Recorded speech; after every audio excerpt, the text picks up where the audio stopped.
আমাদের অধিকার। নির্বাচন কমিশন সঠিকভাবে দায়িত্ব পালন করতে পারবে, নির্বাচনী কর্মকর্তারা স্বাধীনভাবে নিরপেক্ষভাবে দায়িত্ব পালন করতে পারবে। আওয়ামী লীগ কি নির্বাচনে অংশ নিতে পারবে?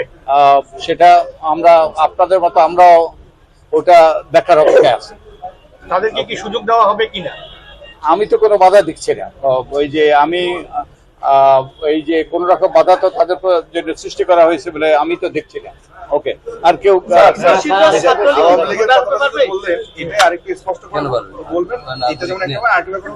অনেকে পরে আসছে তো সংস্কার রিপোর্টের আগে আসলে আর কোন কোন কাজগুলো বাকি, যেহেতু আপনারা রিপোর্ট পেশ করবেন, একটি কোন কোন কাজগুলো বাকি এবং কবে নাগাদ পেশ করবেন, এবং আওয়ামী লীগের ব্যাপার আওয়ামী লীগের ব্যাপার আমরা চাই যে একটা অন্তর্ভুক্তমূলক নির্বাচন সব দলের অবশ্যই যারা নির্বাচনের জন্য তারা প্রস্তুত হয়ে নির্বাচনে অংশগ্রহণ করতে পারবে এবং কোন রকম বাধা বিপত্তি তাদেরকে দেওয়া হবে না, তাদের জন্য বাধা সৃষ্টি করা হবে না, সেরকম আমরা একটা নির্বাচন চাই। এবং আমি আশা করি যে সব দলই এই নির্বাচনে অংশগ্রহণ করবে। আর ওই যে আর কিছু বললেন, ওই যে